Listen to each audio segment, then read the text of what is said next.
So there's nothing worse than a pissed off mom who's going to go out there and rattle some doors and go, "Hey, let's do something. We have a lot of kids who are sick and suffering. Let's do something." And people would say, "Oh, tone down your light. Oh, blah, blah, blah." This ain't your average healing chat. It's healing through conversations with me, Loveli Brown. Real talk, deep healing, zero fluff.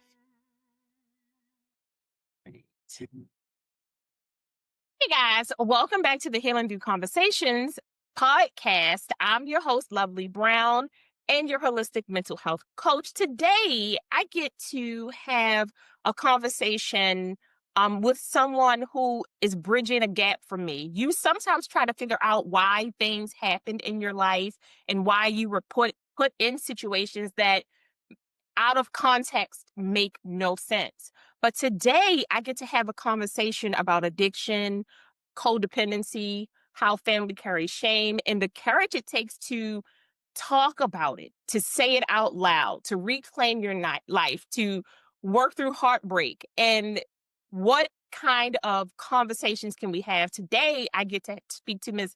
Donna Marston, author of and founder of Sharing Without Shame. I am a person who personally knows what it's like to have addiction attack your family through generations. So this conversation is going to be so enlightening for me because I love to be able to bridge the gap and figure out how to heal authentically, but with power. And with that, I want to say, one, Donna, thank you so much for coming on the podcast. Talk to us about the beginning of your journey, just as a mother. Okay. Well, thank you for having me. And so my journey, it started when my son was around 15. I started to feel something was off. Mother's instinct, our gut starts screaming at us. And I couldn't figure out what was going on. Is this just he's changing because he's a teen, you know? And so as time went on, there was an arrest at 18, some car accidents, things just started to lead up to it. And I'd say, "Are you doing drugs?" And he would flip out. "How can you even ask me that? I can't believe that you would ask me that." So I'd feel terrible, you know. And fast forward, that went on for like 5 years, going, I don't know what's going on. Age 20 to 25, full-fledged nightmare. Mm. And found out later, years later, found out he was an IV heroin user at the age of 17. Ooh, okay. And so, I didn't grow up around this stuff. Even though I grew up in the 50s and 60s, sex, drugs, and rock and roll, right? I thought, "Oh, I'll know everything." I knew nothing, nothing. Mm. And it ripped me apart. I was in the fetal position in bed for the first 6 months when I found out. I didn't know what to do. And the shame paralyzed me emotionally, socially. I just wanted to hide because how could this happen in our family? We educated our children about it, and so it rocked my world. It took me a long time to get out of the fetal position because we beat ourselves up. What did I do wrong? Did I love him enough? Did I love him differently than his brother? Did I say something wrong? Did somebody touch him? Like all this craziness goes Mhm. on. And then so I had taken a leave of absence. I mean, was in real estate at the time. I still am, but I do. This is what I love to do. Doing Yes, this the with passion. The passion is what pushes us. passion. Yes.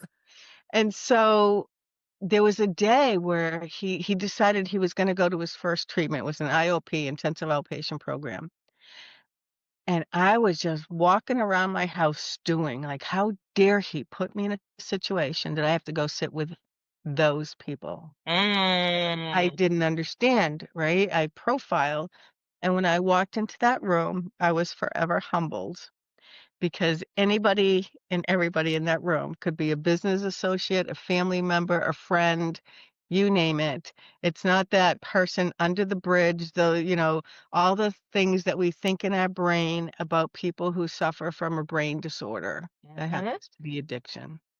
I Let's talk about that. So, one of the things that I love about mental health and learning more about mental health, learning more about addiction is that you have to start looking at it very scientifically, right? You have to stop pulling in the whole you want to do this. You are doing this for attention. This is what you have to start really thinking to yourself. If you can still I have this thing with my husband. Every once in a while, I'll say, I can taste a pizza I had when I was in fifth grade. I can't even eat dairy. I haven't had dairy in 25 years, but I can taste this pizza from fifth grade. If I can taste pizza from fifth grade, think what drugs does to your chemistry, how it changes forever changes the Mhm. chemistry of your brain, and Yep, how powerful that drug is yep. in your system. But I also love how you just really explain how you, as a mom, really had to have a moment where you allowed yourself to start grieving out loud. How Mhm, dare this thing happen in my world? I don't mhm, do it. You shouldn't do it. When mhm, that's not how addiction works at mhm, all. And mhm. most people don't walk into addiction with like a golly gee, I'm just gonna get addicted to these drugs and forever change the way my life look. But how did you once you walked into that room and you realized, oh crap, this is real. This is a forever life thing. What in your heart started to change when you looked at your child? And then how did you internally start to digest that? Well, it took a lot of years, but, I when I was there, one night, they showed this video, and it explained addiction, and I sobbed because I thought, "This is the rest of his life." Not this is he has to be conscientious the rest of his life. Mhm. And the thing is, nobody knows until they know.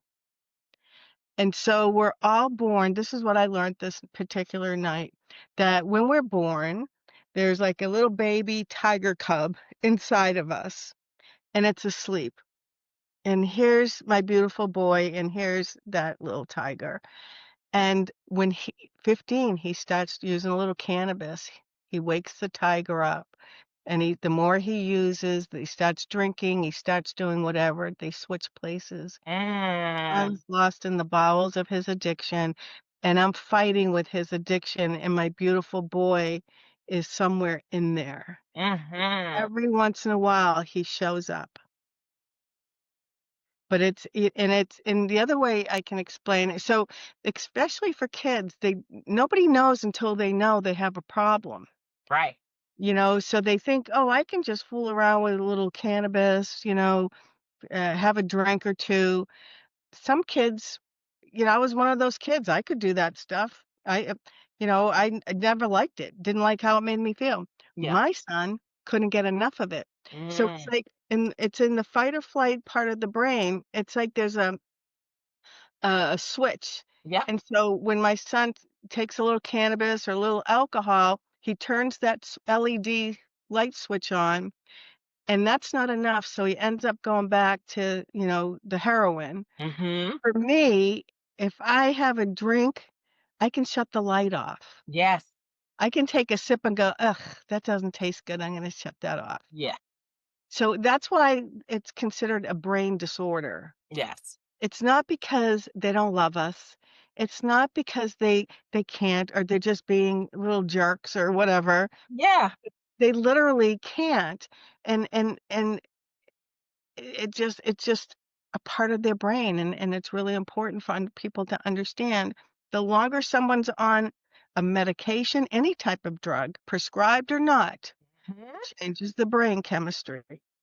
Yes, no, and that is wonderful to speak on because I think when we look at addiction, especially when we were coming up in that 80s and 90s when it was being beaten in our faces on a consistent basis that a drug addict somehow was just this person who was in the gutter, who was a stealer. They couldn't keep a job. They were raised in homes that were unhealthy and toxic. And then you really start to look at addiction in America. And it's very much a, yes, sometimes lower class, but it's every class is touched by it. And again, like you said, you never know what's going to flip the switch because some of us never flip. You've had people who have tried hard drugs and said, not my thing. And then Yeah, other people who you think in your head, oh, that's stronger than that drug. yeah, The yeah. what it feeds, the way it feeds their spirit and like in the way it heals their spirit, right? And so your how did the relationship between your two sons um did it become strained? What did it even Uh, look like? ugh, it was not a good time. They're 20 months apart, and, and he was stole from, he was lied to, and he would they would get into it. They got Mhm. into some fistfights, and, I don't tolerate that stuff. It's like, Yeah. we that's not how we behave. But I understood it. But here the sad thing is that I was so emotionally ill that I wasn't emotionally available for him, until later, and I realized, like, "Oh, man, I dropped the ball," because, again, I was in rescue mode, and Mhm. all I knew is I had to save this beautiful boy from himself and the drugs and the drug dealers, and so anybody else, I didn't have anything to share. And so I do this thing, on family roles, and I teach about family roles. So I was what most people would call as the enabler, the codependent. And I don't like that language because it's blaming and shaming us for loving our children. Mhm. I prefer to call myself the unhealthy helper. Okay. So I'm the unhealthy helper, and my son, who has a substance use disorder, is on a three-legged chair. So it's a little Mhm. rough, Mhm. right? He has his hands on my shoulders because 'cause I'm standing in front of him. I am keeping him balanced, and I'm trying to keep the rest of the family balanced, and everybody else in the family takes on a role, and they're all trying to get my attention, and I'm hyper focused on him. Yeah. And so what happens is the family unit gets really sick until somebody steps outside and takes a step back, and my husband did that and said, "I'm done. I'm not doing Mm. this." And I thought, "You don't love him like I love him." Mm. Oh my good. Okay. Two things. One, if you could just you made a statement about how your mental health was breaking down at that time, Right. right? Can Yeah. you even just explain what you were going through and how it helped how it deteriorated the relationships you had with the people around you because we always focus on the addict, right? We very rarely do we look at the family because the people who aren't doing drugs, they're the healthy ones. And that relationship that you had because it was becoming toxic and you had to learn how to even deal with you to be able to accept what was happening. Just talk about that a little bit because that helps so many people feel seen. Yeah, so what happens for me, and, it happens to a lot of parents, in particular moms, is that, this is our children. I don't care if they're 50 years old, they're still my child, right?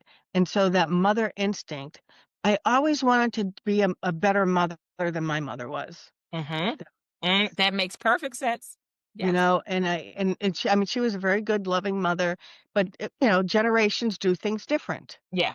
And so I just wanted to make sure they were loved. So when this started to happen, I worked harder and making sure he felt loved while I was what happens is we lose ourselves because we're in mourning, we're Mhm. grieving, we're grieving our hopes and dreams for our children. Yes.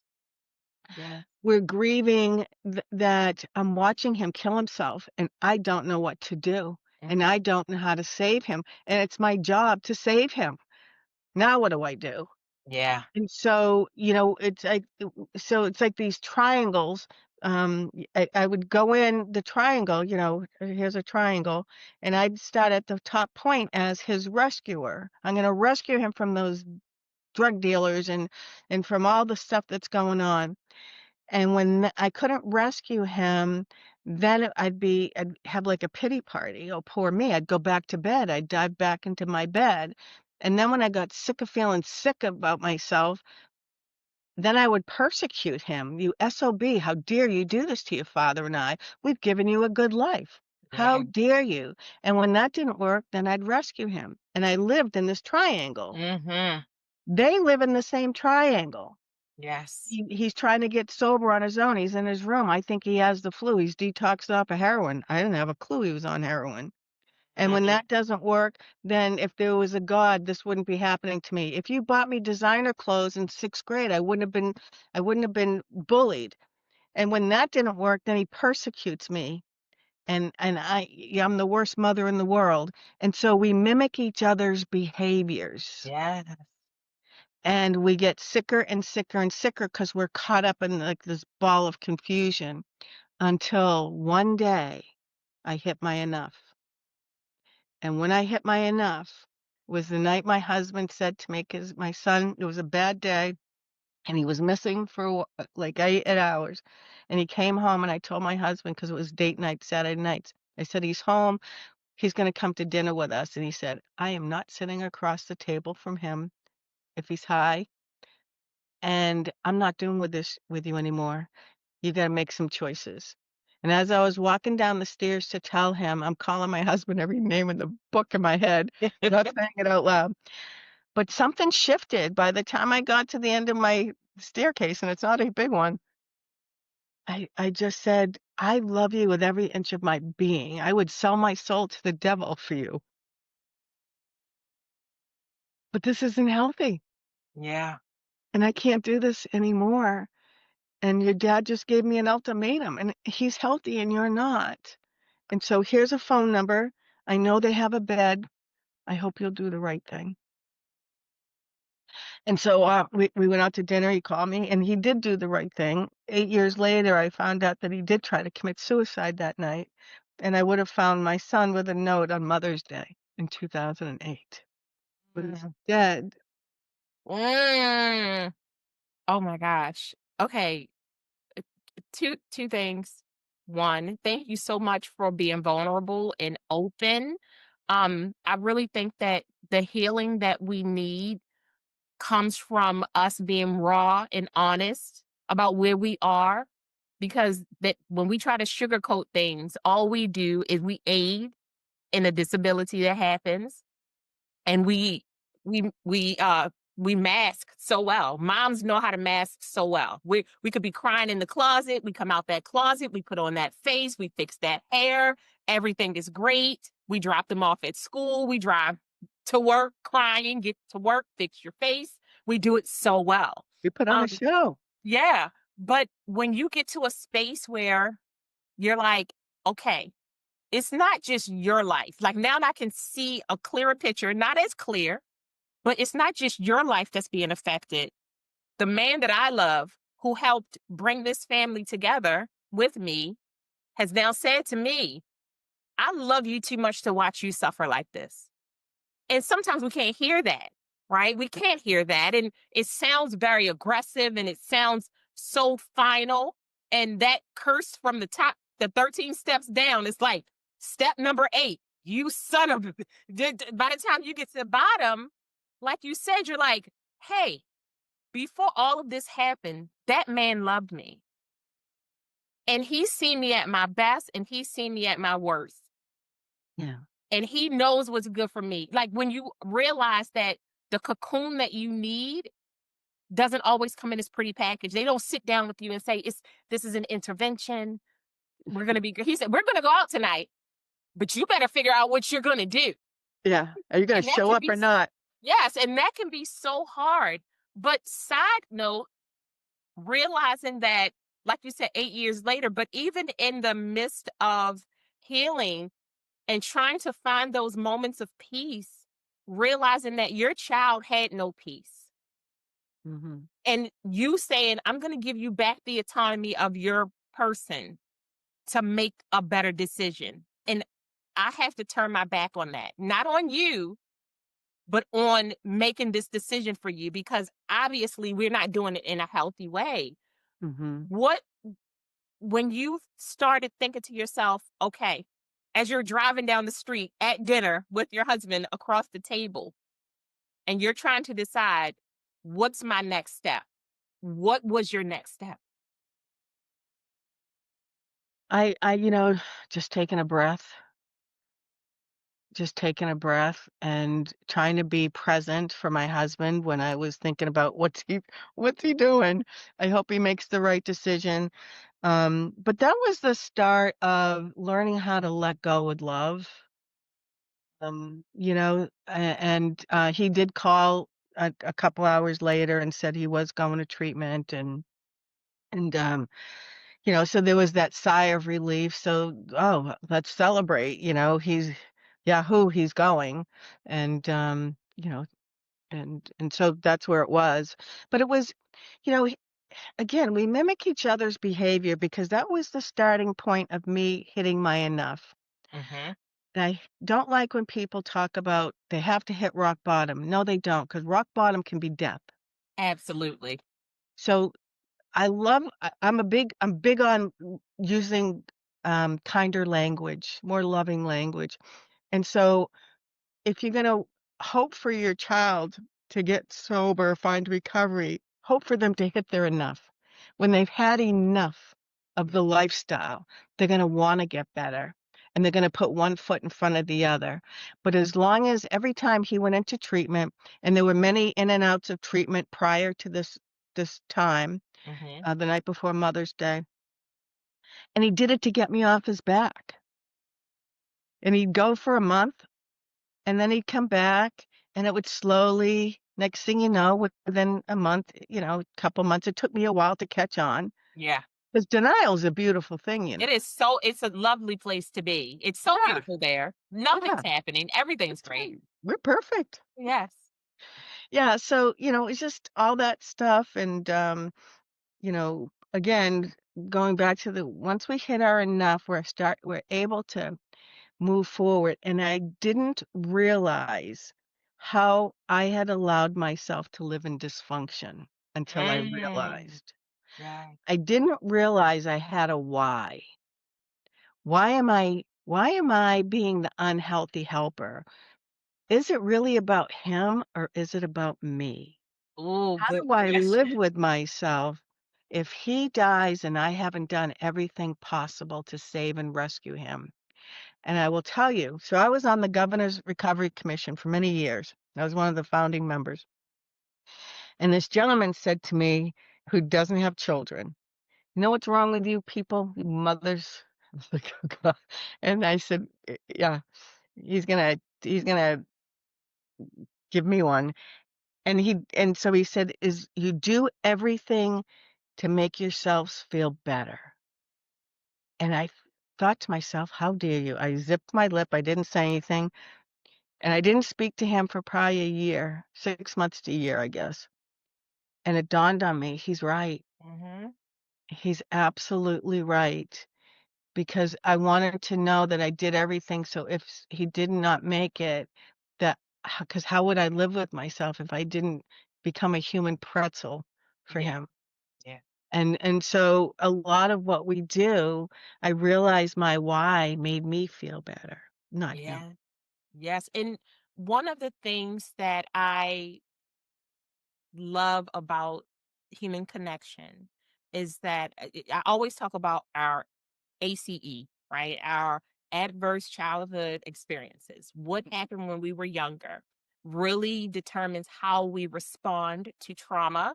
Mhm. Even how we respond to joy, because there are Yeah. times where joy is happening and you're waiting for the shoe to drop because you've never really been in that place where you know what that feeling is. But we know what it feels like to always be the captain save someone. We know what it feels like to that endorphin drop that you get, right? When you are living at the top. But how did you decide? okay. Yes, that man served me the truth on a platter that I did not want to eat from at all. But now that I know and I've accepted, because acceptance, you had enough, he had enough, the guy had had enough, everybody was at the enough stage in their life. When did you say, I'm going to not only take this super seriously, I'm going to take the pain that I have and turn this into purpose? I'm going to turn this why into a way for me to be able to break some of that shame that I see. Well, that took time, and it was an organic situation. It wasn't anything planned, so there's nothing worse than a pissed off mom who's gonna go out there and rattle some doors and go, "Hey, let's do something. We have a lot of kids who are sick and suffering.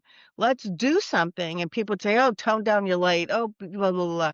And finally, this one gentleman said to me, "I'd like to send you on a recovery mission up to Knoll Farm in Vermont."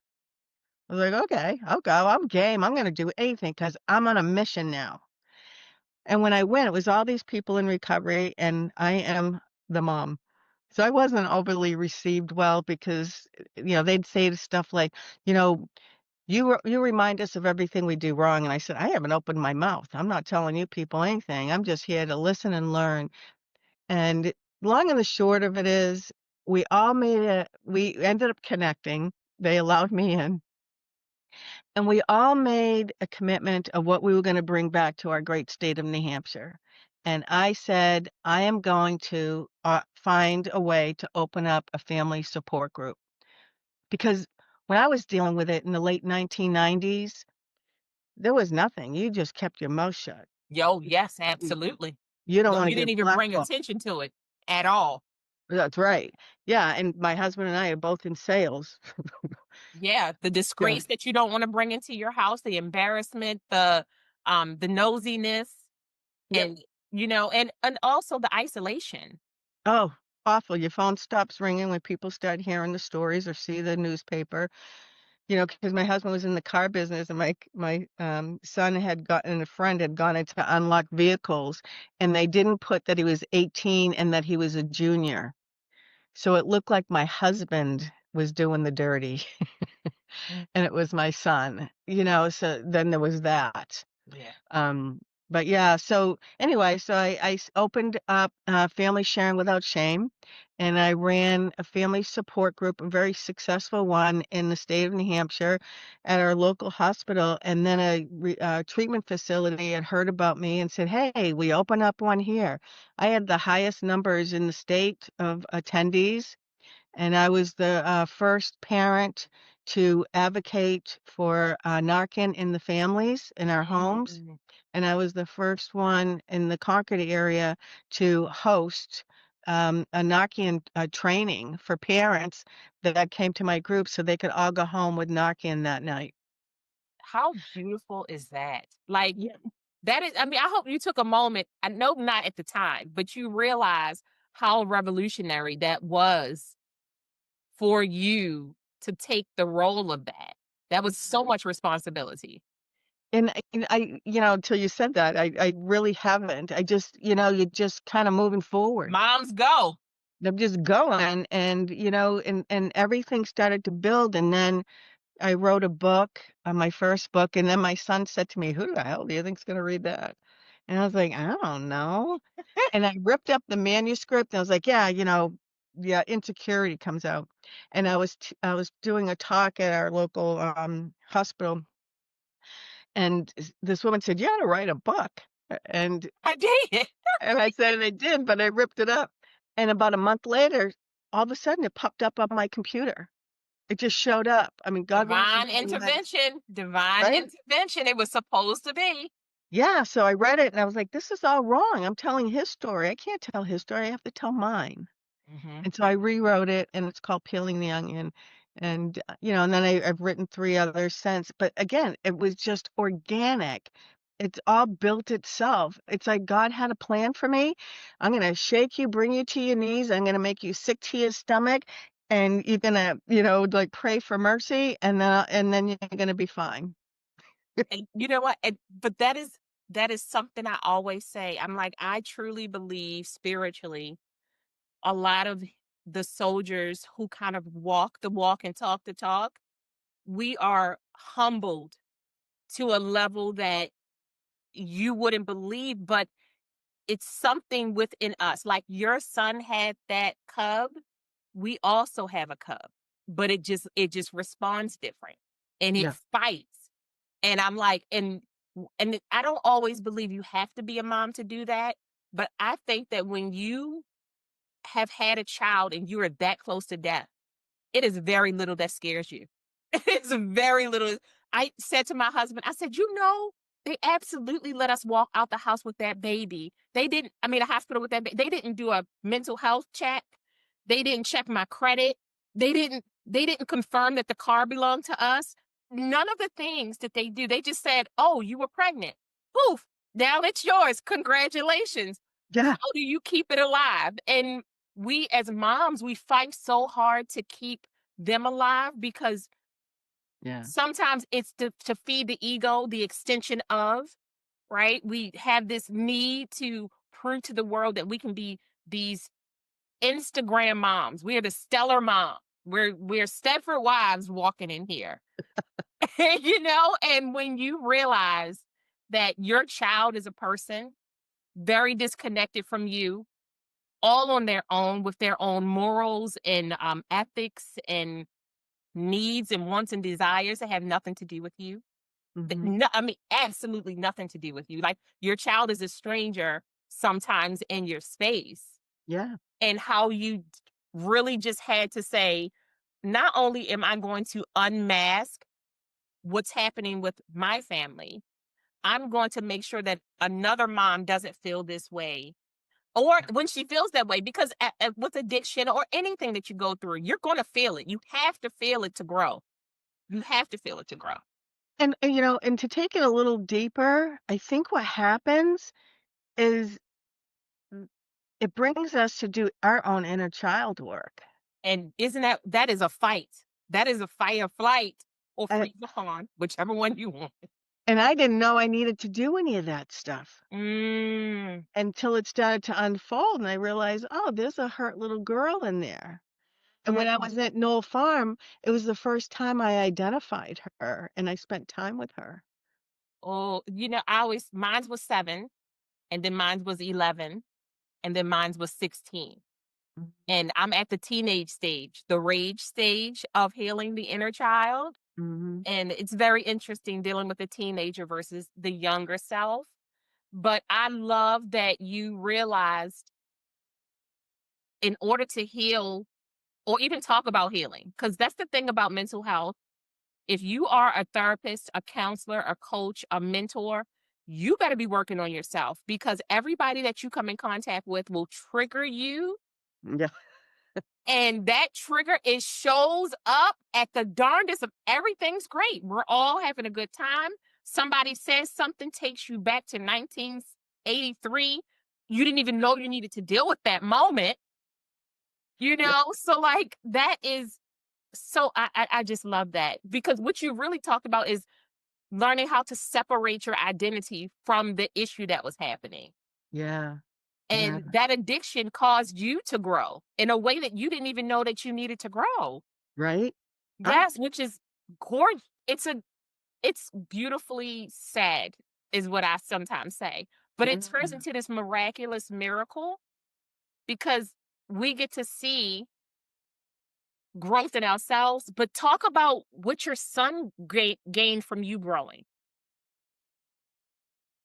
Well, Again, I know you can't speak for him, but what do you feel? How do you feel that your growth as a person helped your family and your son? I'll tell you, so I'm gonna tell you what happened. So the night before he was coming, because he's been in recovery ever since Mother's Day 2008. The day he tried to commit suicide, the night before, he woke up and he went to treatment, and he's been in recovery since. Okay, Over 17 and a half years. congratulations. Thanks. And so that night, a friend called and she said, "Hey, I hear he's coming home tomorrow." Now he had been there for 90 days. 28 days is not enough, people. They need 90 days or more. They need long-term treatment, and then you go into a recovery home, whatever, but find a way to make it longer. And that's what worked for him. And so she said, so I hear he's coming home tomorrow. And I said, he is. And I said, and I went right into it. He needs to get a job. He owes us thousands of dollars and he's got to do this. Blah, blah, blah, blah. And she was a person in recovery. And she said, Donna, why don't you do something different this time? Why don't you zip your lip, mind your own business, and work your own recovery program from being codependent? Oh, that's a friend. Ouch. That was a friend. You're like I grabbing didn't pearls. I didn't speak to her. How dare you? You don't even have children. You don't know what this feels like in my mind. But when I went to sleep that night, I swear to God, like the Holy Spirit came in and shifted something because I zipped my lip. I minded my own business. I didn't try to control and manipulate him. And I would try to control and manipulate him previous times by saying, remember, when you walk out this door, you're from a good family, make good decisions. That's control and Yeah. manipulation. And I thought I was being loving. I learned to say, enjoy your day. I love you. Yes. And Yeah. I let it be. So let's talk about the mother wound because I think that literally is what you just described, right? Because when you are working on healing your inner child and you don't realize that there are some things that we our parents do the best they can with what they have. That's what you hope, right? We get to that place. And even us as moms, we really think we're doing the best we can with what we have. But the world is very different. And what it shows our children and what it introduced to our children is so very different. But how has you addressing the mother wound and doing deeper work helped you grow, but helped your family? Yeah, so through this, I ended up becoming a Shambhali Reiki master and, providing energy healing. And, so I incorporate that into my coaching when I work with people. He became very spiritually connected as well. And, so I had books like You Can Heal Your Life by Louise Hay, and he would take those books and he got sober. That's how he worked his initial recovery program with You Can Heal Your Life by Louise Hay, writing positive affirmations every morning. And Mm-hmm. he put his mattress on the floor so as soon as he woke up, he could roll to his knees and pray to stay sober till midnight that night. And, I did it my way. I did the same thing, not knowing what he was doing, what I was doing.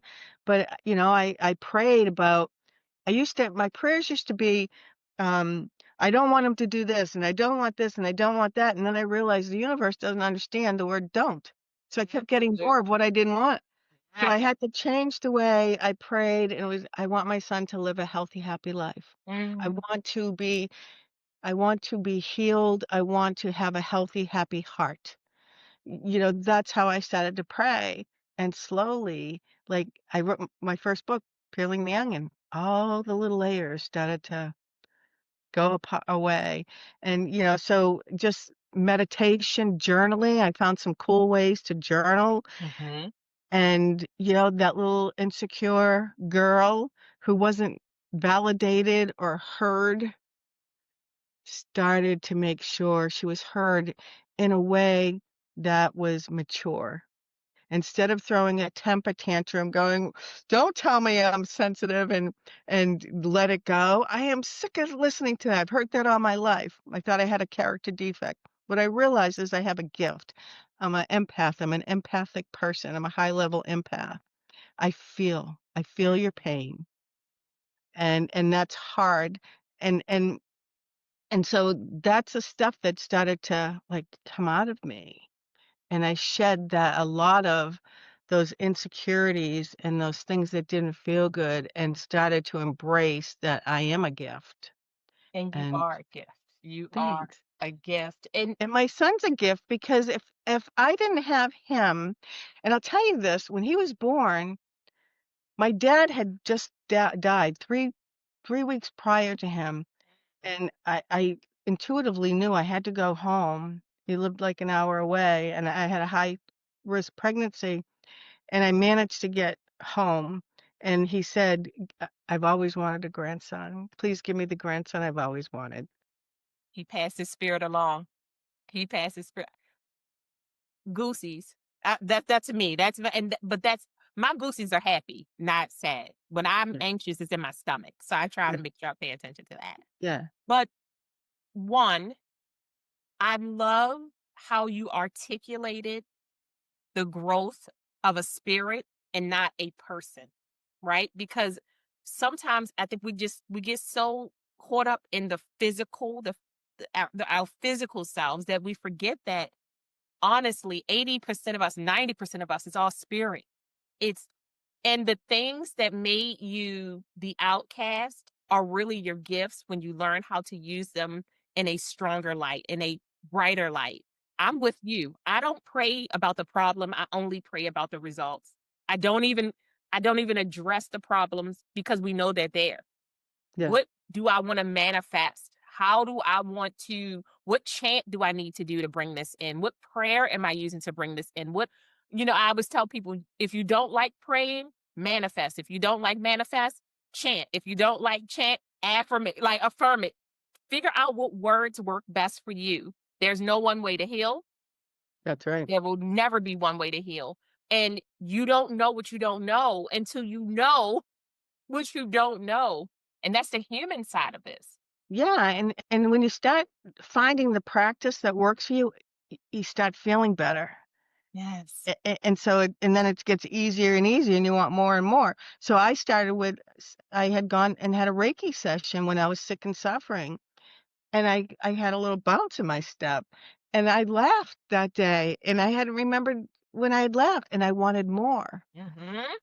And so I kept trying to find someone, and I found this woman, and she trained me and did a lot of Reiki with me. There was entities or the darkness that left my body, and it's just it was amazing and lonely. The Yeah. silence gets loud sometimes Yeah. because when you start to get healthy, the negative people in your life kind of fade away. They do. They Yeah, and do. then you look around and go, "Oh, I'm kinda all alone here." Yes, but you know what? And that's okay. It's absolutely okay, and it's what you need even though you don't know it at the time, Right. right? Because your spirit a hit as you are healing. I always tell people for me, and I try to use I statements, especially through therapy. Healing for me was the loneliest because in Mm, order to heal properly, you have to almost dismiss everybody. mhm. Everybody, because you have to, it's like if you have allergies, you have to eliminate everything and you add one thing in at a time. And when it doesn't work, it's going to break your heart, but you got to let that thing go and or keep moving. And eventually some of them catch up with you. Some of them realize, oh, I don't want to lose this person. So I have healing that I need to do as well. But their healing looks so different. Even our children, right? Like you said, your son was doing his work by himself in a separate space because he needed to heal for him. He needed to have the enough for him. And it couldn't look like yours. No, no It way. couldn't look like yours. What was it like building the community that you were building? How did it feel to finally start speaking your truth out loud? Can you talk about the fear? And then we talk about the faith that it took to keep moving. I don't I was just so I don't think there was any fear. I don't because I didn't think about it. I was just I was just moving forward. Like I had blinders on, And I was just gonna put it out there and see what happened and I opened up my first meeting was at Concord Hospital, so they knew me, Hmm. and, they gave me a room, and I sat there alone in the beginning with my husband, and then one person showed up, and then 2, and next thing I know, I have 40 people in a room on a Thursday night at, 7 o'clock, and for an hour and a half, and it just spread, it just kept growing, and people's lives were touched. And I did it in a way that it wasn't, you weren't there to complain. We weren't going to Mm. do that. So when they came in, I always listened to what was going on the week before. Whatever the conversation was, the following week, the first reading I would have from like Melody Beattie books, stuff like that, Yeah. was about what they were talking about because that would open the conversation up. Because we're not going to sit and complain about Billy and Barry and all this stuff. We're not going to do that. We're going to talk about our feelings because if all we're talking about them, we're going to stay stuck. But if we can start identifying our feelings and how to unfold them and how to kind of, put them, either journal them out or how do you get rid of them? And so it was just like little baby steps when people came in. It was very gentle. It was no judgment. If somebody judged you, we had a conversation. It was like, listen, if that's how you're going to be, this isn't the right space for you. You This created safe spaces. We didn't even call it that at that time. right. You created safe spaces for people to be. I always say, when you create a safe space, it doesn't mean that I agree with what you're doing. It means that I acknowledge you as a person. I want to validate your feelings. We get to talk to each other in a patient and gentle and graceful manner. We use respect in this space, Yep. and what happens here stays here, so that we can build on trust, which is so important in spaces like this where everybody's trying to see who's judging everybody else. And when you start realizing that, like, oh, I'm the judgy one, but everybody else is accepting, you start to like change the way you look at a room.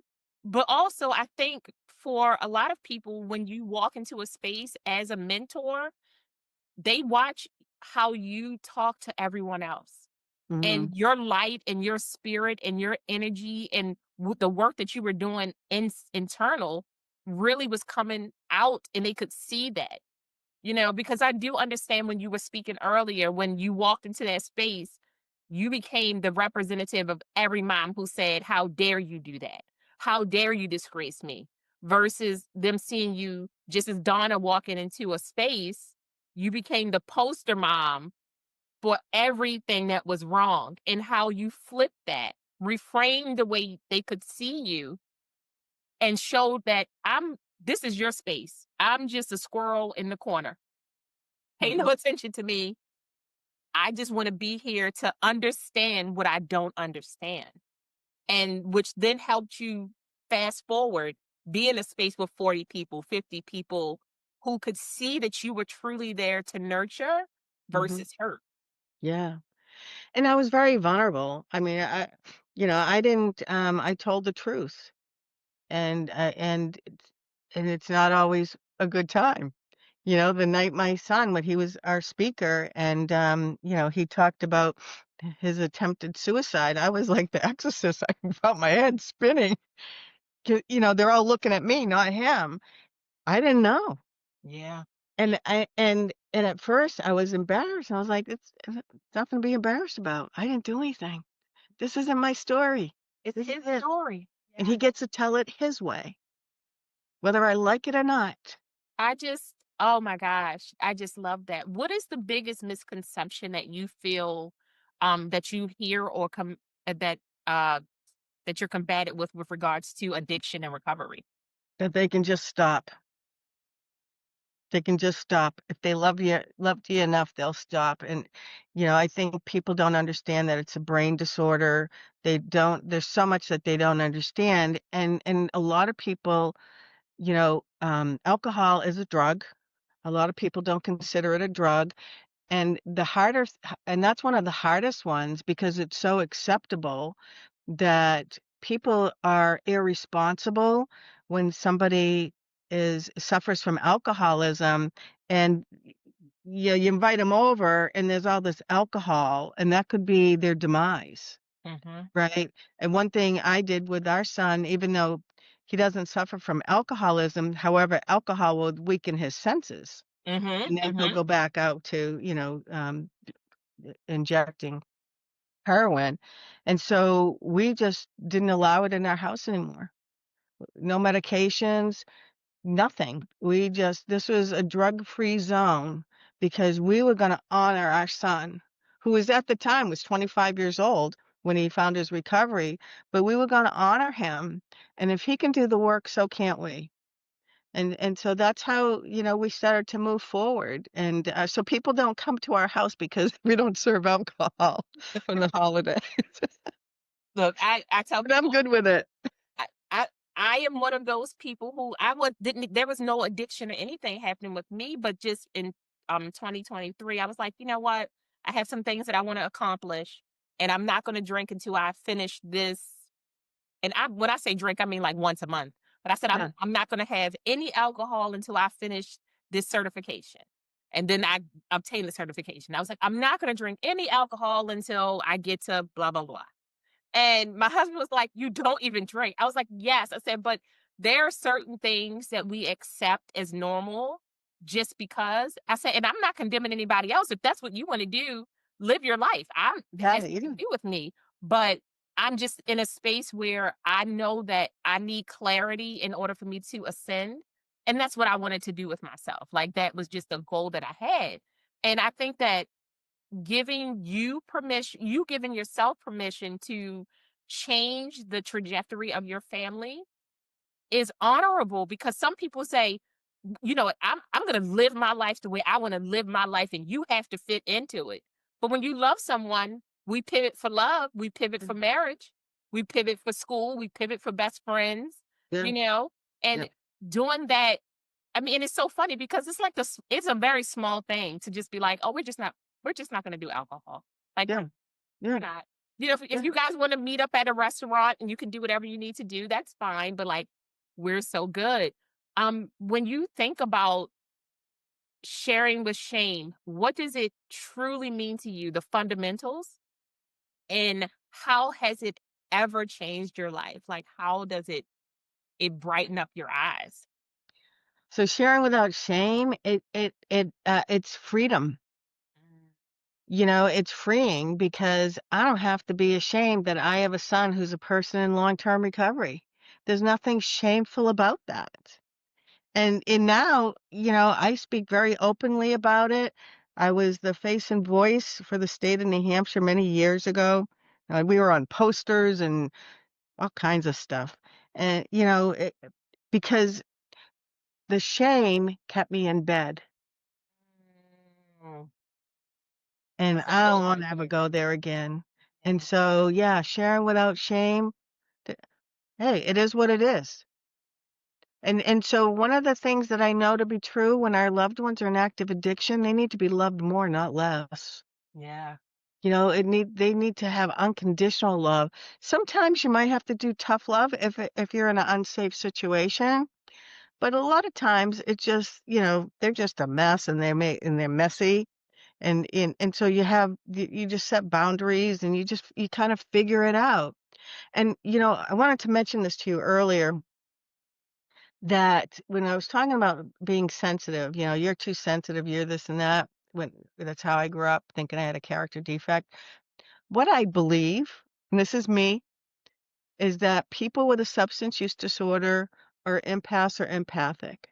And that's Absolutely. I 100% agree with you that they and feel that's everything too much. It's too much light coming in at one time. and that's why they self-medicate. Yeah. And to take it a step further, which sounds a little woohoo, I'm is not a woohooer. Let's go. 'Cause you're going to be yeah, someplace I love. people who are psychic mediums, there's a lot of people getting mental health, treatment because they hear things or see things, and they might be I have a friend who I had said to her, "What was life?" She's a psychic medium. I said, "What was it like growing up?" She goes, "I started self-medicating as a teenager because I didn't know that I had a gift." And so I think there's a lot of people who are probably psychic mediums that are being drugged because they hear and see things, and really they're not allowed to, or they don't know how Yeah. to bring out that gift. They don't under they hadn't made the connection yet. Yeah. No, You I know? agree with you 100%. And to even carry that a bit further, I was having this conversation with my husband because I said it was a gentleman. He was um he was homeless, but he was standing in the corner and he was having these conversations, and but the conversations were so clear. I mean, they were clear. It wasn't any kind of nonsense, Yeah. right? And I'm like, the problem is that we don't realize that we're downloads. We all are our own algorithm. Mhm. And some of us, we are receiving so much information Mhm. that we can't where we weren't built to handle that, because in this world, in this particular life right now, we aren't taught to let our light show. We aren't allowed to have our spirits be free. We're taught very militant ways of thinking. You are born, you do the right thing, you go to work, you shut it down, you don't talk, you don't act out. And And be uptight. yes. And when anything messes with that, it has to be something wrong with you. What do you mean you're hearing something? It's like we will baby a child who has an imaginary friend. But when they turn 6, we're like, he's gotta go. He's gotta go.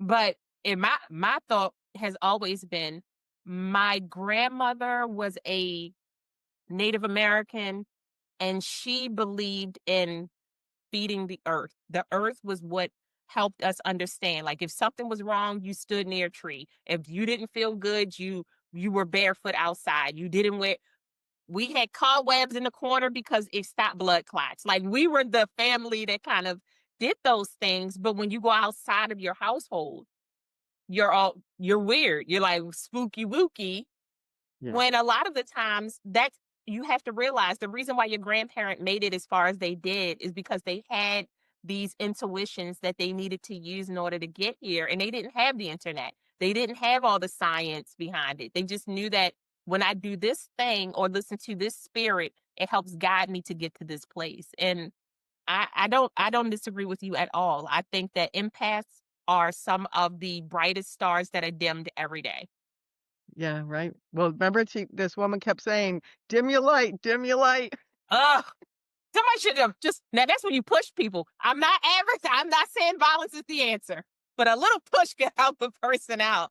Um, my last question really is: what does self empowerment look like for a person who is in the thick of healing? Like, Mm. what would you give them as advice in this moment?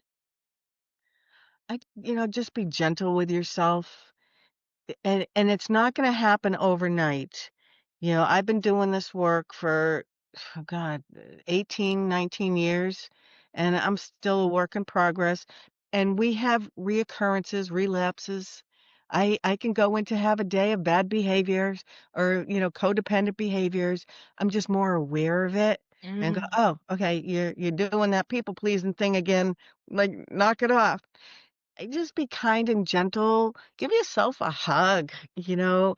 One of the things I recently learned, which I thought was interesting, and I used to do this. A lot of people sleep. I don't know if you can see. Let me put this down a little bit. With their hands like this, right? They call them mhm, dinosaur hands. mhm, And so and it's because you're in the fight or flight mode. Pay mhm. attention to how you sleep. And I was even with all the healing I've done. So now if I catch myself, I immediately, when I'm in bed, Touch I it. hug I hug Yeah. myself. And so give yourself a hug. Oh, I just love it. I love it. Tell people where to find you. Do you do virtual work, or is it everything stationary? Like, how people can get in contact with you if they're in need. I do most of my work virtually because I'm nationwide. Actually, I can do anywhere in the world, actually. If Brag on it. I love it. Yeah. The one good thing of what happened with COVID is we learned about Zoom. The It was the we could best thing. I mean, COVID was Yeah, horrible, but the amount of growth that we were pushed into right? was Yeah. amazing. Yeah, so, yeah, I'm nationally, www.sharingwithoutshame.com is my, website. I have a free family Sharing Without Shame group. People can join that. I have a Sharing Without Shame Facebook page where I do a blog. I'm on Substack. I write a lot of blogs. There's a ton of content about, healing and when what to do when you're going through this. I offer coping skills and And I do a family agreement. So if you have a teen or adult child that's living at home, I either create it with you or you can order it on my website, but it sets boundaries and we do a 3 strikes you're out and everything's clearly written because a lot of times adult children are living at home and you can't get them out. They could be I had one parent that the daughter was beating her up. She couldn't get her out because Yeah. her mail was coming there. Yeah, So the we talk state. Yeah. about yeah, so we talk about doing an ejection and that you I don't care if they pay $1 a week, they're a tenant. Yes. And so and then that allows you to move them out, you can eject them. So there's just guidelines like that that we do, that I do to help people, get healthier and happier. No, I love that. I want to thank you so much because Yeah. I love when I can connect. My podcast is my baby, it's my passion, but I love spiritual bridges. And I love when I get to speak with someone who brings clarity to my journey as a person. Mhm. When I was younger, we had a family where the father and son, three different father and son passed away from drugs. Like each and within years of each other. We Mm. lost generation after generation after generation because the drug epidemic was just it was wreaking havoc. Yeah. And in your head, you're like, why is this happening in my family?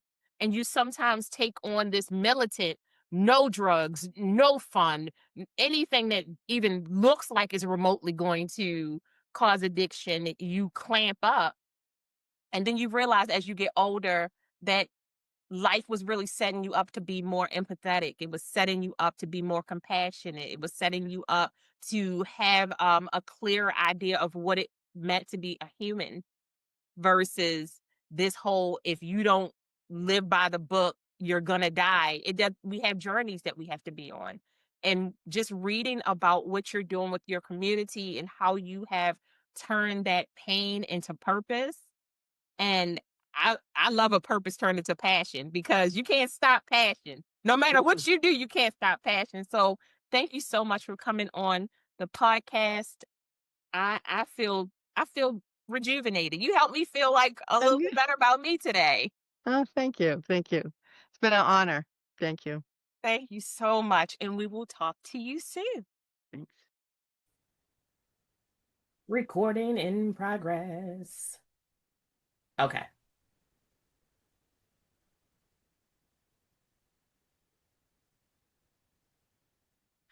Guys, Donna Marston was sharing without shame.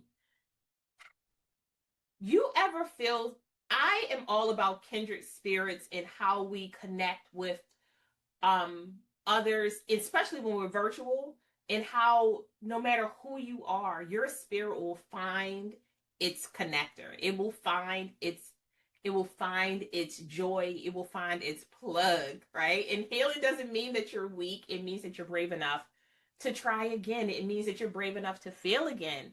And I want to thank Donna so much for her words of healing and kindness and gentleness, right? Because we can share and release and rise together without shame and the freedom that you feel when you no longer are trying to hold secrets in the closet. As always, I'm your girl Lovely, and we're doing what, people? We're learning how to articulate our feelings, wants, needs, and desires so that we can better advocate for ourselves and the people that we love. I want us to continue to heal from the inside out.